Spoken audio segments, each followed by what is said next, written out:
30 seconds into answering a splashdown question, Elon Musk nonchalantly dropped 3 major announcements that most viewers would have reasonably expected to be parceled out across 3 separate missions. Not in one conference call, not in a single breath, not over an entire afternoon. So what really went down? On August 4th, SpaceX conducted its debut quarterly earnings call as a public company. It was an audio-only affair that had been scheduled for weeks, widely anticipated to cover the standard investor metrics, revenue, losses, forward guidance, the usual figures that nudge stock prices up or down by a modest percentage. And for a while, that's precisely how things played out. But then the dialogue pivoted to Starship, and Musk began discussing the upcoming flight with the certainty of someone describing an already finalized plan.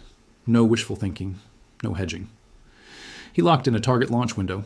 He disclosed that SpaceX would pursue a feat never before attempted across the entire lifespan of the program. And almost as a throwaway line, sandwiched within a response about something completely unrelated, he revealed that the rocket would be hauling genuine operational satellites into a bona fide, permanent orbit for the first time. 3 front-page revelations, all separated by a single sentence. Anyone only skimming that call probably grabbed one headline and completely overlooked the other 2. And that's precisely why this episode warrants a more thorough examination than the bulk of subsequent coverage provided. Let's rewind and frame the scene correctly, because the timing of this earnings call carries nearly as much weight as the actual words spoken during it. Back in June, SpaceX priced its IPO at $135 per share, cementing it as the largest initial public offering in stock market history. Ever since, the company has been functioning beneath a glaring public microscope that it never confronted during its 2-decade run as a private entity. Every commitment, every holdup, every engineering stumble now gets weighed against fiscal quarter results and shareholder forecasts in a manner that simply never applied when SpaceX could blow past its own timelines without raising a single eyebrow externally. This represented Musk's inaugural instance of formally addressing investors on a recorded line and mapping out Starship's immediate roadmap with total transparency. That backdrop alone dramatically escalates the significance of everything that followed. Flight 13 serves as the foundation for that plan, having made a safe splashdown in the Indian Ocean on July 24th, merely 11 days before this earnings event. That mission concluded with the ship's upper stage executing a gentle, controlled ocean landing. Based on every subsequent assessment from SpaceX, it performed as well as any flight in the program's tenure. Musk didn't curb his excitement either. On the call, he declared that the heat shield challenge was now effectively addressed, a stunning assertion considering how many past flights had been thrown off course precisely because tiles would fracture or detach during ascent or re-entry. That assurance isn't emerging from a vacuum. It's squarely built upon 2 straight successful outings of the upgraded Starship V3 design within the preceding 90 days, a stretch of dependability this initiative simply lacked a year earlier. So what timeline did Musk actually outline? Flight 14 is presently aimed for late August, which would leave roughly a month gap from Flight 13. That's not a figure he plucked out of thin air during the call either. Around the IPO period in June, SpaceX President and COO Gwen Shotwell had already informed journalists that the firm planned to conduct a launch each month moving forward, a claim many greeted with healthy skepticism, given the program's long history of delays. Musk's remarks on this earnings call now stand as the initial genuine verification that those intentions are materializing. The hardware development supports the narrative too.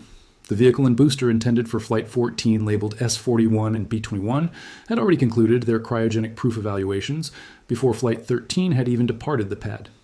The remaining work between now and liftoff largely consists of static fire tests and final verifications, not the sort of comprehensive fabrication that formally expanded these intervals to 3, 4, or even 6 months between launches. Assuming the timeline holds, final steps should conclude around the 3rd week of August, setting up a launch bid in the 4th week. Contrast that with the program's status less than a year ago.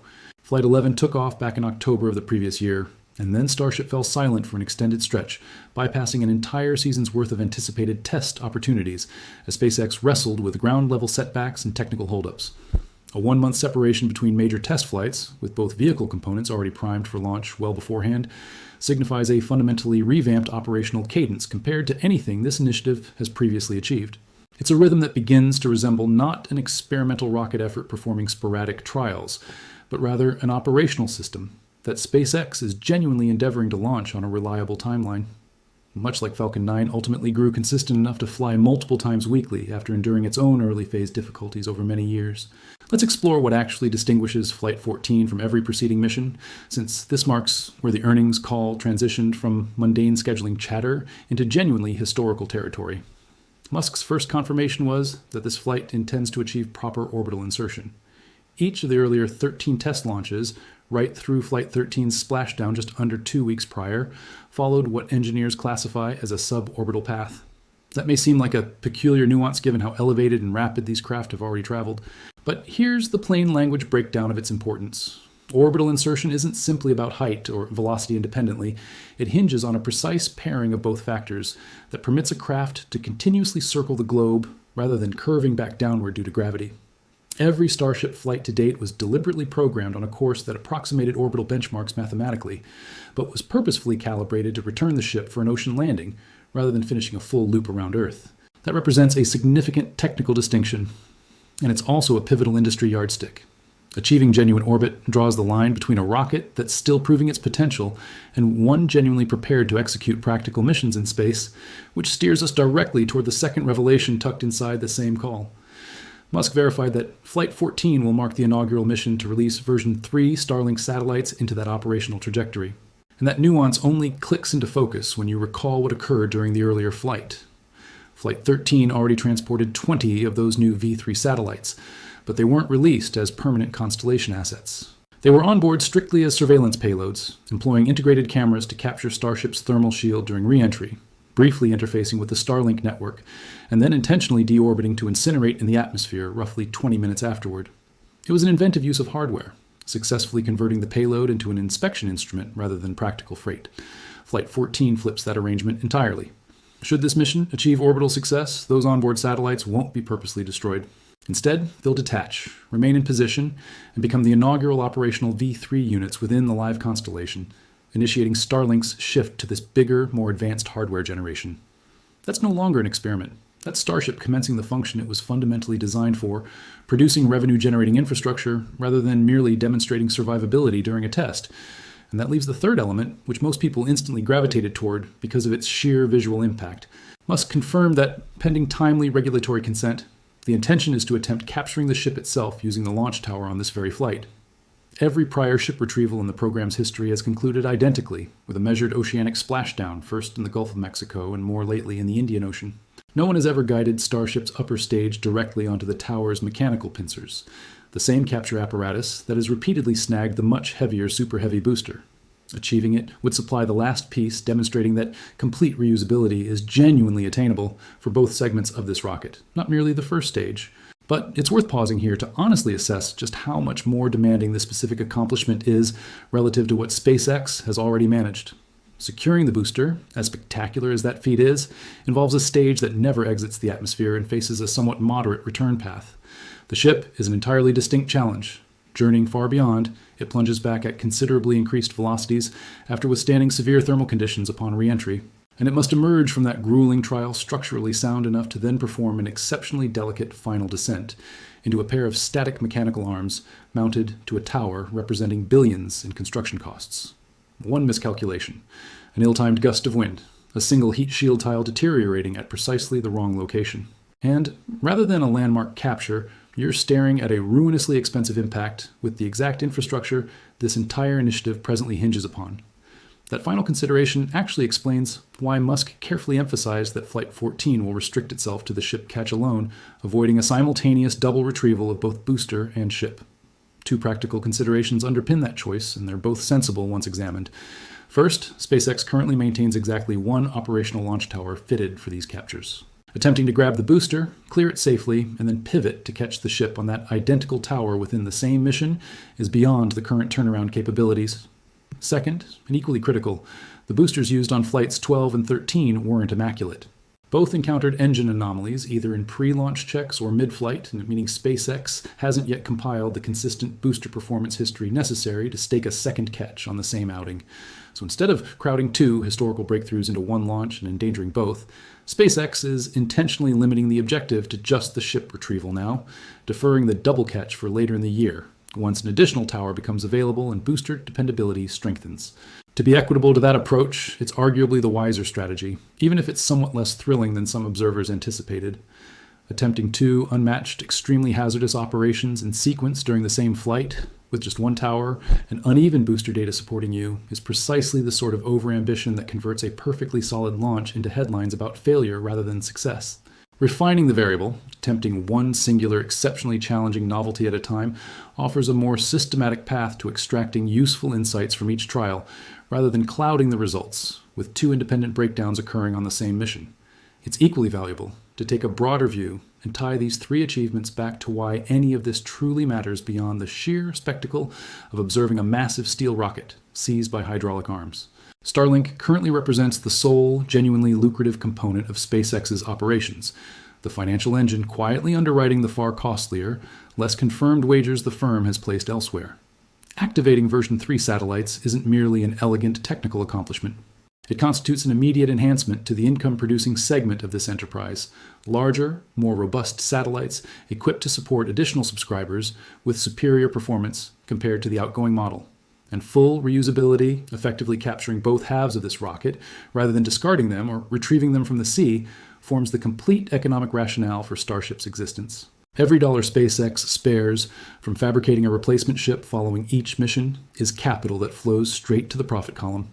And for an organization that has only recently gone public and now faces quarterly evaluation from genuine shareholders rather than merely internal financiers, those calculations carry unprecedented weight. Of course, none of this occurs within a bubble. During that same week as the earnings call, two additional narratives emerged that deserve consideration as context, as they reveal how significantly the current spaceflight and satellite environment is adapting around SpaceX's initiatives. Over in Scotland, a German firm named Rocket Factory Augsburg had been preparing for what would have represented the inaugural orbital launch from British territory, a substantial step toward European spaceflight autonomy after years of the continent leaning almost exclusively on American suppliers for satellite deployment. While conducting final pad tests at Saxevord Spaceport in the Shetland Islands, the company detected a vehicle concern substantial enough to force a rocket disassembly and indefinite postponement without an immediate revised date. Since then, updated reporting has suggested a fresh target no sooner than August 10th. But anyone familiar with this program's evolution understands that timeline carries the identical uncertainty attached to every developmental rocket's launch date, especially for an enterprise that already witnessed its first prototype destroyed during a static fire mishap back in 2024. It serves as a useful reminder that even with robust institutional backing and extensive preparation, making orbit for the first time remains among the most grueling engineering pursuits in existence, something SpaceX has rendered almost commonplace, merely through sheer repetition of attempts. And then we have Hughes. On August 3rd, merely one day ahead of this earnings session, EchoStar's satellite broadband arm, Hughes Network Systems, submitted for Chapter 11 bankruptcy protection, failing to satisfy roughly $1. $5 billion in bonds that matured on August 1st. We're not discussing a minor struggling newcomer here. Hughes has operated in the satellite internet sector for decades, and it has now observed its subscriber count erode by nearly 22% during the past year alone, dropping to about 641,000 customers, primarily because low-orbit rivals, headed by Starlink, provide latency metrics that conventional geostationary satellites simply cannot rival. A geostationary satellite, such as those Hughes depends upon, occupies a position approximately 22,000 miles above the planet, inherently imposing a round-trip signal lag of about 600 milliseconds. Starlink's satellites circle significantly closer to Earth, and that proximity alone reduces latency to the 20 to 40 millisecond bracket, sufficiently near terrestrial broadband that the user experience disparity is vast. Hughes has indicated it plans to pivot toward enterprise, governmental, and defense agreements where that latency disadvantage is less critical. It's also worth observing that this constitutes the second EchoStar subsidiary to pursue bankruptcy within about 5 weeks, following a comparable filing from its wireless division back in June. Regardless of one's perspective on the satellite industry's broader financial condition, that timeline strongly suggests at least a partial narrative regarding how disruptive Starlink's technical edge has proven to firms formerly perceived as invulnerable in this arena not so long ago. Combine all those elements, and you begin to perceive the actual configuration of SpaceX's present position, not merely as a rocket developer, but as an enterprise now subject to investor scrutiny every 3 months. Flight 14 isn't simply another test mission with a moderately extended checklist compared to predecessors. It represents SpaceX's effort to transform years of suborbital experimentation into a genuine operational orbital platform, releasing satellites that generate immediate returns rather than disintegrating as diagnostic tools. And it's pursuing a tier of reusability that no preceding rocket, whether expendable or partially reusable, has ever successfully exhibited.